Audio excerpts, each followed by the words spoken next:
Today I'm going to be making my Pav Bhaji.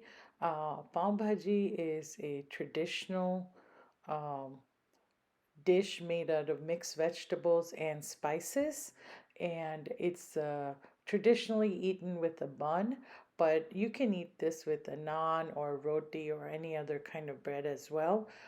So I'm going to show you a quick and easy way to make this. That's why I'm calling it my weeknight pav bhaji, because you can even make this on a weeknight. You don't need that much time. And I'm using some frozen vegetables to cut back on the prep time. So the main vegetables I'll be using today are potatoes, peas, cauliflower, tomatoes, and onions. So come along with me and make this healthy and delicious and quick snack. Instead of fresh cauliflower, I'm going to use frozen cauliflower florets. These are great substitution in a pinch. So that's what I'm going to do because they're ready in less than 10 minutes and I don't have to worry about cleaning and cutting a whole cauliflower head. So today to make the pav bhaji, I'm going to use cauliflower florets.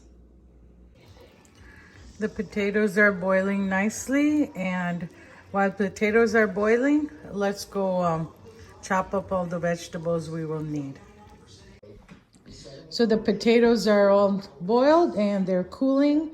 Meanwhile, I've chopped all the vegetables. I have 3 fresh tomatoes, 2 green chilies. They're spicy Thai hot chilies, so those are optional. I have 2 cloves of minced garlic and 1 big red onion chopped.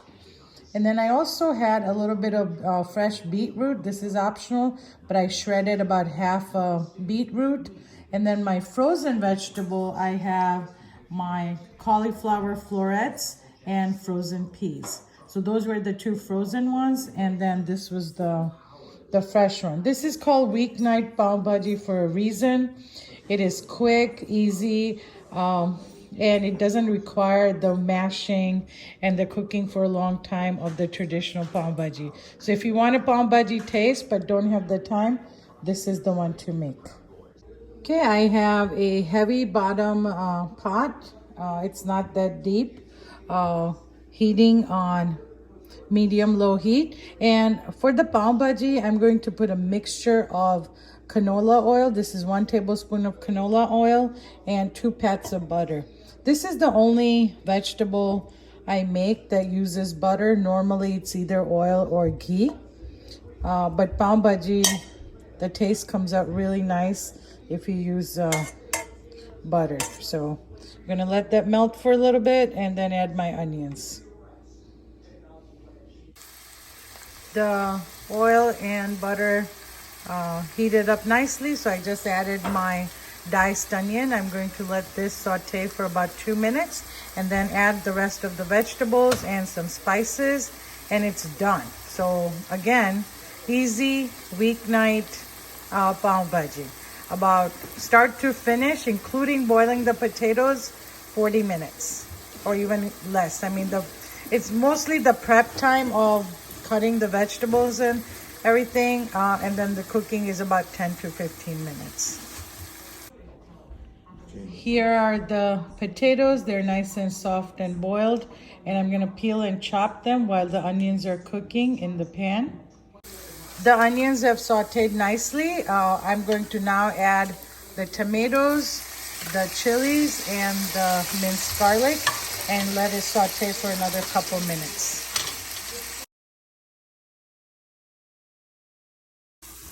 The tomatoes have softened nicely, so I'm going to throw in my cauliflower and my peas. I didn't even thaw them, or I didn't cook them separately.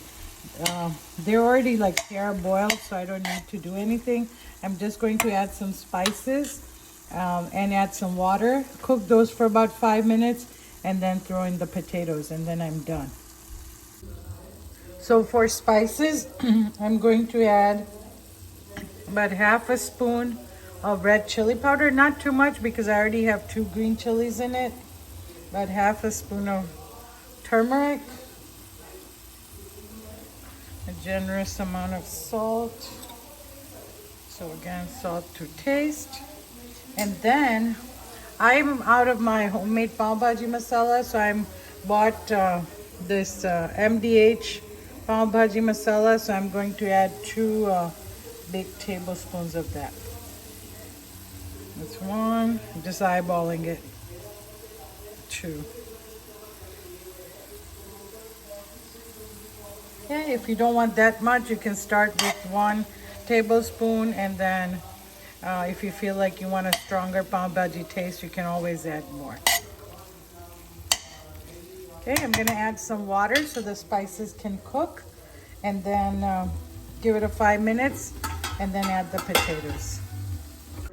I've covered the vegetables so that the cauliflower and peas can cook quickly. Again, from the moment I added the onions to now, it's been about 10 minutes. So I'm gonna add about half a cup of water, just enough so that the spices have some room to blend with the vegetables. The vegetables can cook. See, the cauliflower's still not soft, but it's not going to take long to soften it. And I'm at the same time adding that half a grated beetroot. Let this all cook and then add the potatoes. My vegetables were getting a little dry, so I added another half cup of water. So overall 1 cup of water. I'm going to let it cook for another 2 minutes until the cauliflower softens.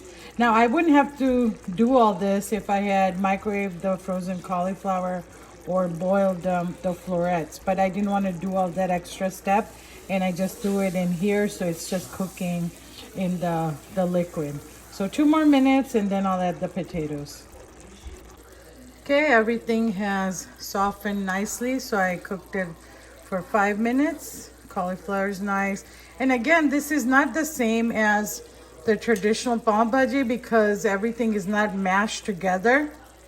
You can still see the pieces of individual vegetables. So now I'm gonna throw in my boiled potatoes.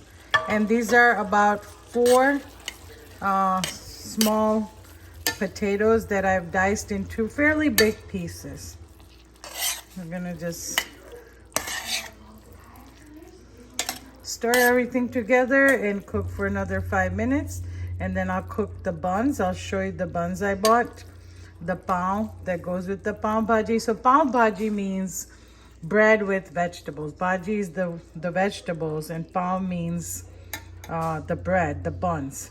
So I bought these buns. You can use any rolls, but I bought these from the Indian store, and they're supposed to be similar to the kind you get when you eat the traditional Pav Bhaji. So let's see how they turn out. But let me stir this and let it cook for a little bit while I get my pav ready. Right, so I bought these rolls. They're called pav bread, and I bought it from our Indian grocery store that has like a bakery, and they also make homemade foods in there. So these were freshly made today. So I bought the buns, and I have my pan heated, and I'm going to heat up the buns a little bit with a little bit of butter. So I'll spread the butter on the buns and then grill it for about a minute, and then serve my Pav Bhaji. So the best way to heat the buns, I've put a little bit of butter on the pan. I've split the bun in 2, and then I'm going to just grill it.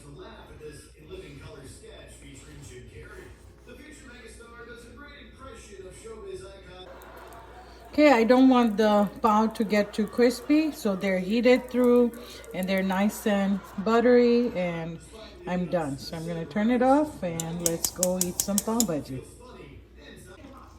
Okay, I've also added some freshly cut coriander, just a little bit, and then I'm going to squeeze half a lemon. Pav Bhaji without lemon is incomplete. And that's it. Let's go plate this up. Okay, before serving, I want to just taste a little bit to make sure that the spices are all nicely balanced. So I'm going to just take a nice spoon. I want a potato. And then taste it and then see if I need to adjust any spices.